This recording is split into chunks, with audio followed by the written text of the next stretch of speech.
11장 1절에서 4절까지 말씀입니다.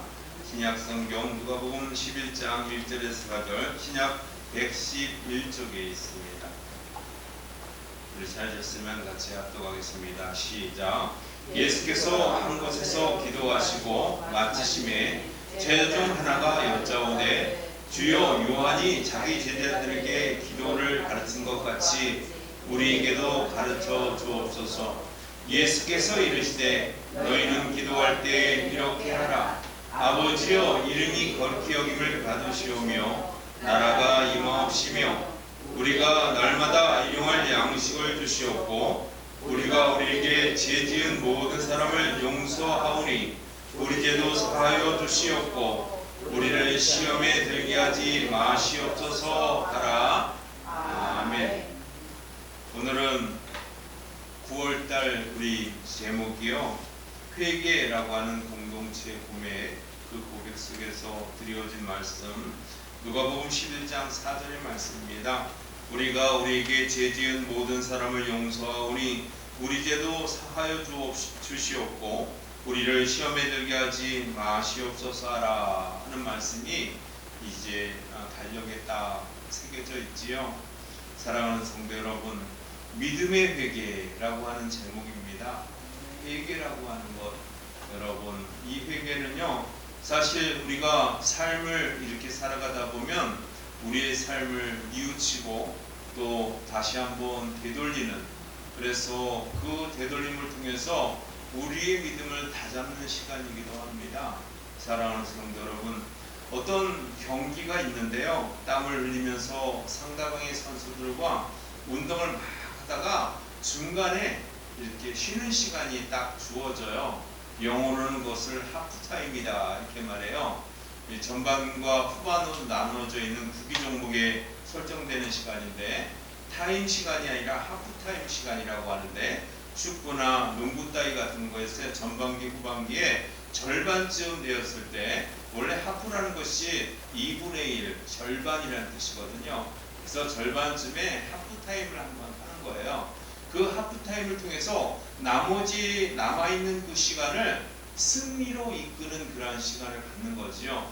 선수들에게는 작전을 한번 다시 짜기도 하고 또 잠깐의 휴식을 통해서 이 육신적인, 정신적인 그러한 충전을 좀 하고 난 이후에 다시 회복해서 뛸 수 있는 그런 기회의 시간을 주는 거기도 하지요. 믿음에 있어서의 가장 중요한 요소 중에 하나가요, 여러 가지가 있지만 그 중에서 회개라고 하는 것이 마치 운동 경기 중에 중간에 쉬고 있는 하프타임과 같다는 거예요. 회개를 통해서 여러분, 우리가 믿음을 다시 고쳐잡고 잘못 가고 있는 길을 다시 되돌려서 바른 길로, 이 바른 길이라고 하는 것은 하나님의 뜻 가운데 들어가는 거예요. 하나님의 뜻에서 벗어나거나 하나님의 뜻에서 이탈해버린 그러한 우리의 삶을 하나님이 원하시는 뜻 가운데 그 길로 들어서는 그러한 시간을 말하는 거지요. 여러분, 믿음의 요소는 많이 있지만 바로 그러한 하나님께 나아갈 수 있는, 그래서 하나님의 뜻과 합의시킬 수 있는 그런 기회를 제공하는 시간이 바로 회개라고 하는 시간이에요. 오늘 말씀을 보니까 예수님께서 이제 한 제자가 와서 요한이 제자들에게 기도를 가르쳐주고 이렇게 하는데, 예수님, 우리도 예수님의 12제자인데 이 12제자죠 우리들에게도 그것을 좀 가르쳐 주십시오 이렇게 말했을 때 예수님께서는요, 그 물음에 대하여 주기도문에 바로 기초가 되는 말씀을 주셨다는 거예요. 그 말씀 중에 첫 번째가 뭐냐 하면 오늘 본문 1절을 보니까 바로 배움의 자세가 있는 회개를 가져라 이렇게 말하고 있어요. 여러분, 배움이 없는 회개는요 정말 무익한 회개예요. 배우는 겁니다. 열심히 배우고 열심히 익혀서, 그래서 그 무엇이 잘못됐는지를 분명히 알아야 한다는 거지요. 그래서 배움의 길은 열심히 해야 합니다. 그래서 교회에서 하나님의 말씀을 듣는 것도 열심히 내고 집에 가서도 하나님의 말씀을 보는 일에 열심을 내야 되고, 그래서 무엇을 하든지 하나님의 말씀 가운데 늘 살아가려고, 그리고 하나님과 교제하는 시간을 더욱 긴밀히 가지려고 하는 시간들을 더 우리들의 시간 가운데 할애를 해야 한다는 거예요. 여러분, 우리의 시간을 세상 가운데 내놓는 시간이 더 많아지는 것이 아니라 하나님 앞에 나아가고 하나님과 교제하고 하나님의 말씀 속에 살아가려고 하고 하나님 안에서 몸부림치는 삶을 살아야 한다는 겁니다. 그것이 배움이라고 하는 거예요. 예수님이 12명의 제자를 삼은 까닭은요, 그들을 제자 삼기 위한 거예요. 하나님의 말씀을 양육하고 그들을 훈련시키고 트레이닝 시켜가지고 하나님의 사람으로 온전하게 만들기 위한 그러한 목적을 가지고 달려가셨다는 거지요. 그래서 예수님의 제자를 데리고 산과 들과 광야와 바다와 호수와 이런 곳을 데리고 가면서 직접 보여주는 거예요. 하나님의 말씀을 그들에게 양육하고 삶의 모든 전제를 직접 목도할 수 있도록, 그래서 기적과 이적들을 보여주면서 그들이 체험할 수 있도록 하나님의 나라가 어떤 것인지, 그리고 하나님을 믿는 것이 얼마나 중요한지를 그들에게 하나하나 가르쳐주는 거지요. 그러면서 배움의 자세가 그들에게 있기를 원하셨어요. 그래서 마가복음 11장 20절에는요 뭐라고 고백을 해놨냐면, 예수께서 권능을 많이 행하신 보울들이 회개하지 아니함으로 그때에 책망하셨다, 이렇게 말하고 있어요. 예수님께서 여러분 마을마다 돌아다니면서 가난한 자, 병든 자, 귀신 들린 자, 심지어 죽은 자를 살리시면서까지 이적과 기적, 표적을 보여주셨는데, 그러한 예수님의 권능을 목도하고 있는 그 마을들이 회개하지 않더라는 거예요.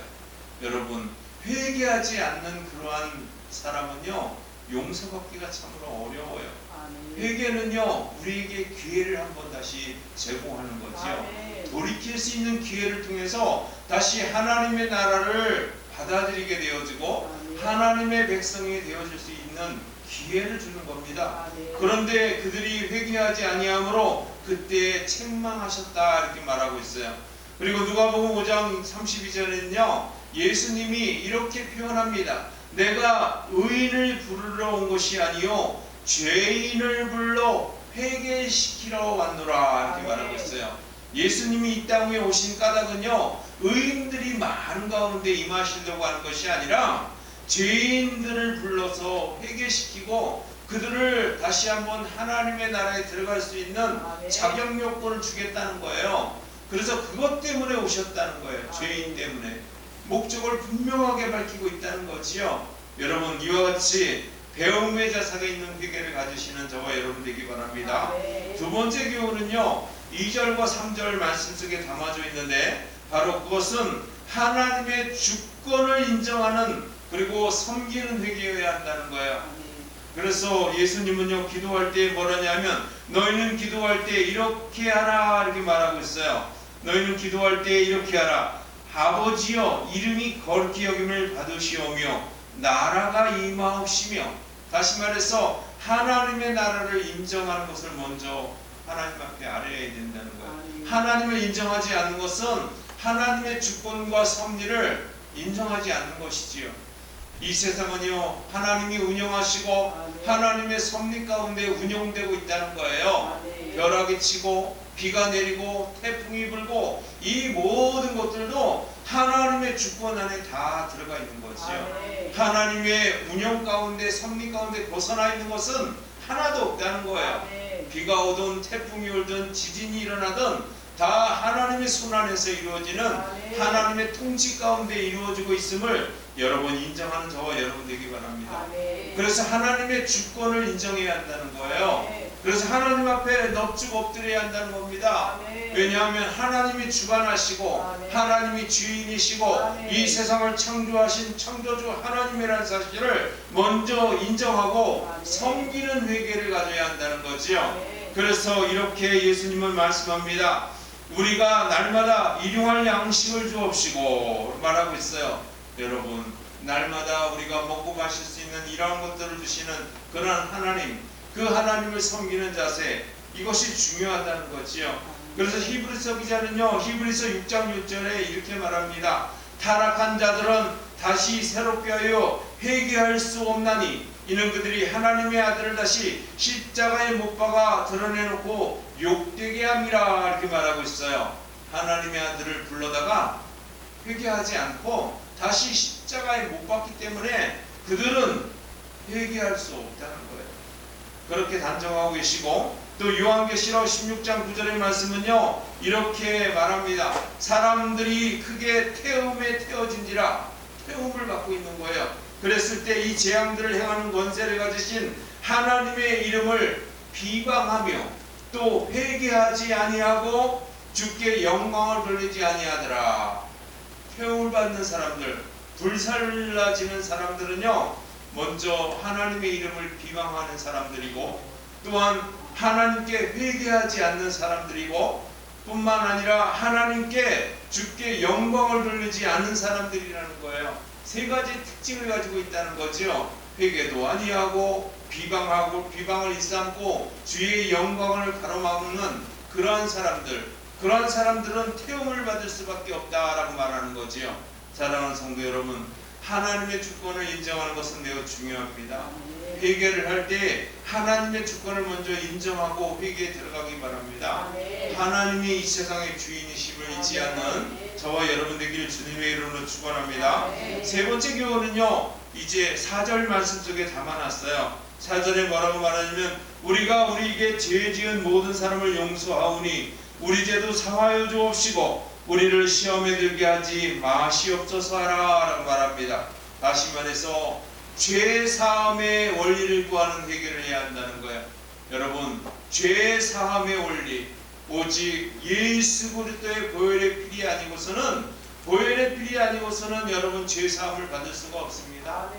예수님의 이름을 가지고 회개하지 아니하면 죄 사함 가운데 임할 수가 없다는 거예요. 그래서 죄 사함의 원리는 그렇다는 거지요. 그래서 고린도후서 7장 10절에는 이렇게 말합니다. 하나님의 뜻대로 하는 근심은 후회할 것이 없는 구원에 이르게 하는 회개를 이루는 것이다, 이렇게 말하고 있어요.